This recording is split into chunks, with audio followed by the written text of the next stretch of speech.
Il était le protecteur des plus démunis pendant des décennies. L'abbé Pierre est mort il y a tout juste 10 ans. Esteville, le village où il aimait se retirer et où il a été enterré, lui rendait hommage aujourd'hui.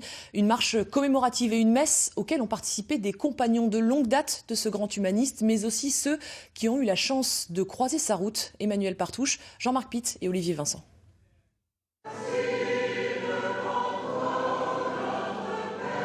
Se souvenir de lui, sans être nostalgique ni triste, c'est sans doute ce qu'aurait voulu l'abbé Pierre.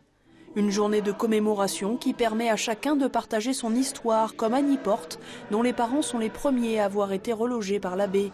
À l'époque, Annie est encore dans le ventre de sa mère. C'est notre sauveur. Hein. Si je suis là à l'heure actuelle, puis si j'ai pu avoir ma petite famille, c'est grâce à lui et grâce à ses compagnons. Qu'est-ce qu'il représente? Une main tendue. C'est vrai qu'il a laissé une empreinte importante au sein de notre famille et qui ensuite s'est transmise à travers plusieurs générations. Et je ne pensais pas que cette empreinte serait si forte, et elle l'est toujours. Et c'est aussi un trésor, puisque lorsque, voilà, dans les moments difficiles, on peut y penser, et c'est une ressource aussi. C'était pas simplement quelqu'un qui donnait, c'est quelqu'un qui redonnait aussi une dignité à la personne. Votre famille a pu retrouver une dignité, justement? Je pense que ma grand-mère, oui, l'a retrouvée. Venu se recueillir sur sa tombe, tous se souviennent de l'abbé comme d'un homme attachant, impressionnant de force et porté par la foi.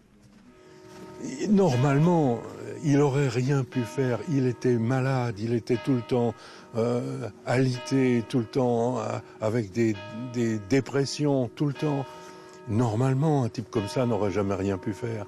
Mais cette foi qu'il avait en lui le mettait, lui donnait une force, une énergie qu'il avait à 94 ans, que moi j'avais pas quand j'avais 52 ou 53 ans.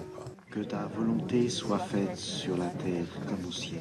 Pour les compagnons, ce moment de recueillement permet aussi de se poser, de prendre du recul dans un quotidien fait de combats. Quand on est dans le quotidien, amené à réagir tout le temps en urgence, on oublie aussi les grands enjeux. Et puis de se dire que non seulement on doit aider les gens, mais on doit aussi réfléchir à comment agir sur les causes. Ne pas se contenter d'aider les autres, mais agir aussi politiquement pour tenter de changer le monde. Le combat de toute une vie pour l'abbé Pierre.